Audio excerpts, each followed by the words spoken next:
Hi there. When people ask, how much do I need to retire early? What they usually want is some magic number. Just give me the number. Tell me I've got enough. Let me know if I can finally walk out of work and never look back. And believe me, I get it, because before I retired, I wanted the same thing. I wanted some clean, simple answer that would tell me, yep, you're good. Go and enjoy your life. But here's the problem. There isn't just one number. There are really a handful of numbers that drive whether your plan works or not. And even if one of them is off by more than a little, your whole plan can look a lot better on paper than it actually is in real life. So in this episode, I want to walk you through the 5 numbers I think matter most if you want to retire, especially if you want to retire early. And I'm going to go through these numbers not in some complicated, nerdy spreadsheet, eyes glazed over kind of way. Well, maybe just a little bit nerdy, but in a useful way. Because this is really about getting a realistic picture of whether early retirement is actually doable for you. And I'll tell you right now, this is not one of those generic retirement videos built around Medicare, a pension, and retiring at 67. This is for the people trying to retire before 65, when you may still need to buy your own health insurance, manage taxes carefully, and make your portfolio carry more of the load for a lot longer. So let's walk through the 5 numbers you really need to know. The first number is your real spending number, and I do mean your real spending number, not your fantasy budget, not your, well, I guess technically we could survive on rice and beans and never leave the house budget. I mean what your life is actually going to cost. This is where a lot of people get tripped up right out of the gate. They say, well, once I retire, I won't be commuting. I won't be paying as much tax as I was when I was working. Maybe the house is paid off. So yeah, I'll probably spend way less. And yes, some expenses may go down, but some don't. And some actually go up. You may travel more, go out more, pick up hobbies, help your kids or grandkids more than you expected, spend more in healthcare. That one can be a real huge expense if you're not careful. You may spend more just because now you actually have time to do things.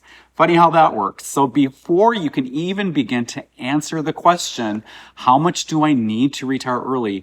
You need a realistic estimate of what you expect to spend in a year. And I would encourage you to think about this in layers. Start with your core monthly bills, housing, groceries, utilities, insurance, transportation costs. Then add in the things that make retirement enjoyable. Travel, dining out, hobbies, entertainment, gifts, experiences.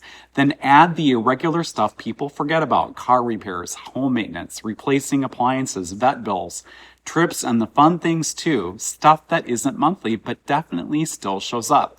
Because if your plan only works in a perfectly controlled month where nothing ever breaks and you have not built in a budget for doing the things you really want to enjoy in retirement, that's not much of a plan.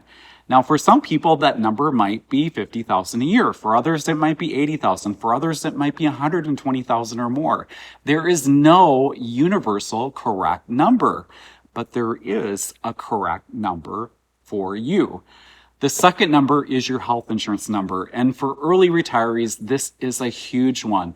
Honestly, this is one of the biggest reasons I think generic retirement advice often falls apart when you try to apply it to early retirement. Because if you retire before 65, you're not on Medicare yet. So now the question becomes, how are you going to cover health insurance, and how much is that really going to cost? And for many early retirees, the Affordable Care Act is the main option. And that makes sense because these plans cover all the essential health benefits. They can't deny you because of pre-existing conditions, and they give people a real path to buying solid healthcare coverage before Medicare kicks in. But here's the catch. The Affordable Care Act can be incredibly helpful or incredibly expensive depending on your income and how well you plan. That's why I talk about this in so much of my podcasts and videos, because this one line item can swing your annual spending by thousands and thousands of dollars. If your income is managed carefully, your premiums might be very reasonable. But if your income runs too high, things can get ugly in a hurry.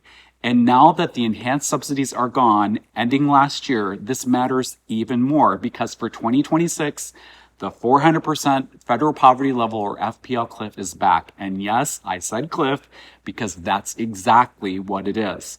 For a household of two in the continental US, that line is $84,600 for 2026 marketplace subsidy eligibility. But go over that $84,600 cliff for a household of two, even by a little, and you can lose all premium subsidy help and be on the hook for the full monthly premiums. And I'll include an FPL table link down in the description so you can look up the different thresholds based on household size. And just keep in mind, Hawaii and Alaska use different FPL amounts than the continental US. And as many of you already know, full price Affordable Care Act coverage can be very expensive. And if you're used to employer-sponsored health insurance, this can be a real wake-up call. You may not even realize what coverage really costs because your employer has been quietly picking up a big chunk of the tab all along while you were employed. Then you retire, look at the full premium, and it's like, well, hello there. This is why this takes planning. And one really important point here is that this is based on your modified adjusted gross income or MAGI, not the same thing as your spending power. These are two very different numbers. So don't get tripped up on this because your MAGI is your income on paper for Affordable Care Act purposes. Your spending power is what you actually have available to live on. And with smart planning, those two numbers do not have to be the same. For example, maybe a couple wants to spend $95,000 in a year for their retirement spending. That does not automatically mean they want or need their MAGI to be $95,000. Part of that money might come from some Roth principal. Part might come from taxable brokerage withdrawals where only the gain portion shows up in MAGI. So yes, you may need more than $84,600 in actual spending power, but still want to plan things so your MAGI stays under that $84,600 cliff for a household of two in the continental US. This is where withdrawal strategy, account types, and income control start to matter a lot.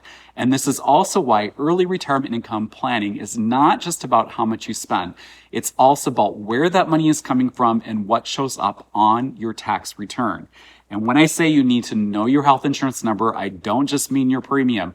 I mean your likely premium, your deductible exposure, your out-of-pocket risk, and whether your retirement income plan is likely to keep you in a range where your Affordable Care Act coverage is still manageable financially.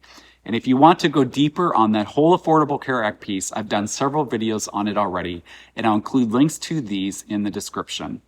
These videos cover all your health insurance options, strategies to control your modified adjusted gross income, to stay under the 400% FPL cliff, and so forth, to really help you with all of this. Because one of the easiest ways to fool yourself into thinking you're ready to retire is to underestimate healthcare. You run the numbers, everything looks fine, and then suddenly you realize your health plan costs way more than you expected, and now your spending estimate was off from the very beginning. That's not a small miss. That can change the entire plan. All right, enough on that one. The third number is your tax number. And this is another one that gets ignored all the time because, well, let's be honest, who actually enjoys talking about taxes? For most people, the minute taxes come up, their eyes glaze over. But this really matters. A lot of people focus on how much they need to spend, but they don't spend enough time thinking about how much they need to withdraw to actually net that spending, because not all retirement income is taxed the same. For example, money coming from a traditional 401k, 403b, or traditional individual retirement account or IRA is generally taxed as ordinary income. The taxable portion of Social Security can also count as ordinary income if you start collecting early. Short-term capital gains, which usually means gains on investments held for a year or less, are generally taxed at ordinary income rates too. On the other hand, qualified Roth withdrawals are generally tax-free, meaning the account has met the basic rules. Typically, that you're at least 59 and a half, and the Roth has been open for at least 5 years. And if you pull from a taxable brokerage account, you are usually not taxed on the whole withdrawal. Your original cost basis comes back to you tax-free, and only the gain portion is what may be taxed. And if those gains are long-term capital gains, meaning the investment was held for more than a year, they are generally taxed at the more favorable long-term capital gains rates. So right away, you can see why this matters. Two retirees might need the same $70,000 of spending power, but if one is pulling mostly from traditional accounts and the other has a mix of cash, Roth principal, and brokerage assets with modest gains, those two people can end up with very different tax bills. And this is also where the Affordable Care Act connection comes in. And here we go again. It all shows how all of this is tied together, because for marketplace subsidy purposes, it is not just about what you spend. It's about what shows up in your modified adjusted gross income, or MAGI. Traditional IRA, 401k, and 403b withdrawals generally increase MAGI. Taxable Social Security can increase MAGI if you start taking Social Security at age 62, for example. Capital gains can increase MAGI. Qualified Roth withdrawals generally do not. And return of basis from shares you sell in a taxable brokerage account generally do not either. So now taxes and healthcare are definitely talking to each other. This is why I think it's so important to know not just your spending number, but also your tax-aware spending number. What do you need to withdraw from which accounts in order to support your lifestyle while also keeping taxes and healthcare costs under control? Now, I do not want to turn this episode into a full-blown tax lecture, because this topic can absolutely become its own rabbit hole. But I want you to at least come away with this idea. Where your money comes from matters. It matters for your tax bill. It matters for your Affordable Care Act subsidies, and it can have a big impact on how efficient your early retirement plan really is. That is a very different question than just saying, well, I think we spend about $6,000 a month. The fourth number is your bridge number. This is one of the biggest differences between early retirement and more traditional retirement. If you retire at 62, 58, 55, or even younger, you have to bridge the gap between the day you stop working and the day other income sources and healthcare coverage help kicks in. Maybe that's Social Security, maybe that's a pension, maybe it's Medicare 65, maybe it's all of the above. But until those things arrive, your portfolio and your cash reserves are doing most of the heavy lifting. So your bridge number is really the amount of money and flexibility you need to cover those in-between years.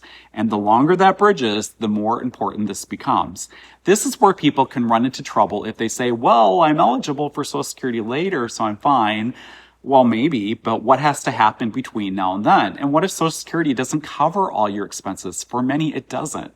How many years do you need your investments to carry you? How much of a cash runway do you want set aside so you're not forced to sell investments in a bad market? And that can really harm you if you have to do that.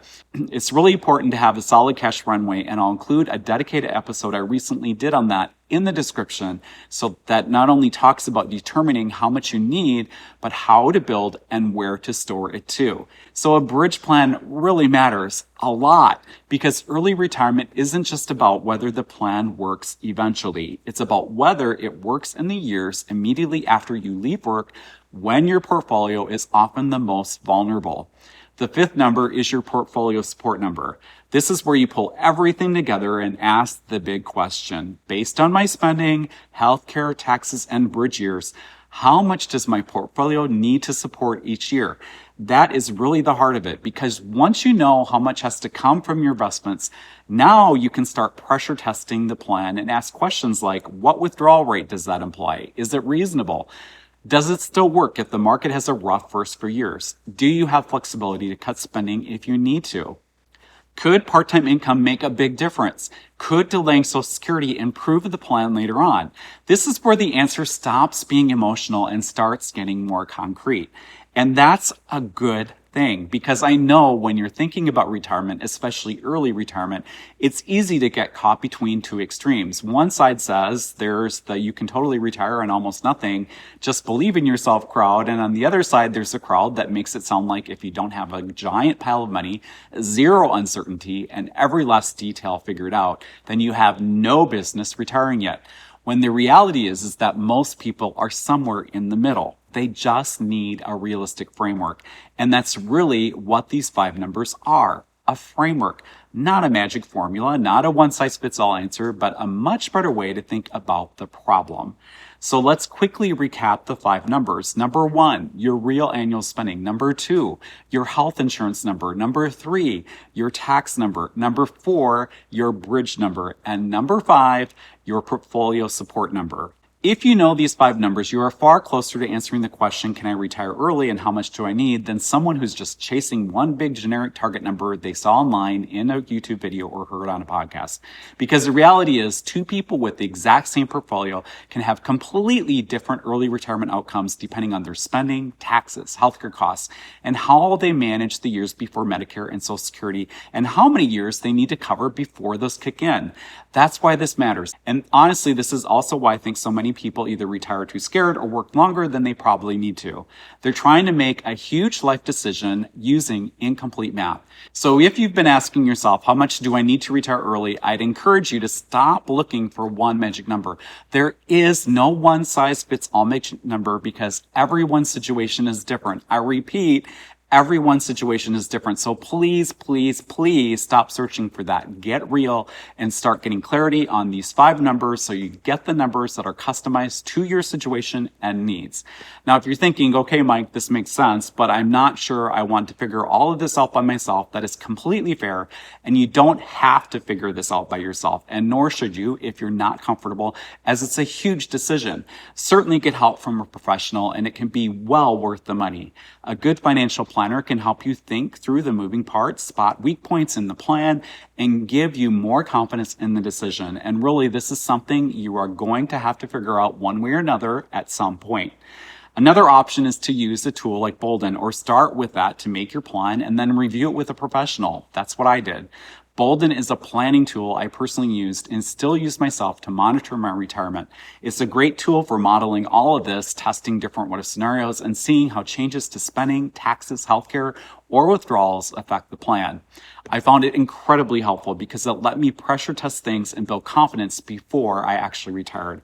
And if you want to check it out, I'll put a link to Bolden down in the description. And if you want extra help with all of this too, I've also created a companion tool for this episode called the 5 Numbers to Retire Early worksheet. It's an Excel spreadsheet that walks you step by step through estimating these 5 numbers and also helps you compare your current portfolio to different withdrawal scenarios. It's included in my Patreon tools library, where I usually make at least one tool for each major YouTube or podcast topic I cover. I've got 3 different Patreon levels, so there's likely one that fits what you're looking for and your budget. At one level, you get access to the tools library, including this worksheet. At another level, you get the tools plus early access and ad-free podcast episodes. And at the top tier, you can ask me your early retirement questions directly, along with everything else that comes with the lower levels. So if you want this worksheet and more help thinking through your own plan, I'll put my Patreon link down in the description.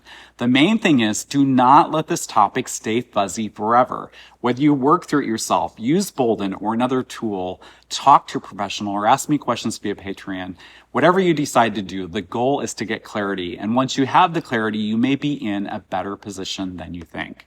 The question of how much do you need to retire is just too important to leave as a vague question floating around in the back of your mind with no clarity. If this video was helpful, let me know down in the comments which of these 5 numbers feels the hardest for you to estimate right now. For a lot of people, I think it's healthcare, but for some, it's spending. And for others, it's figuring out how all of this works together. And if you want more help with the practical side of early retirement, things like taxes, health insurance, withdrawal strategy, and building a more resilient plan, make sure you subscribe. I cover all of this in all of my videos. And go to mikeupland.com for all of my media. Thank you so much for watching. This is Mike Upland, early retiree at the age of 55 in 2024. Until next time, take care and make the most of today.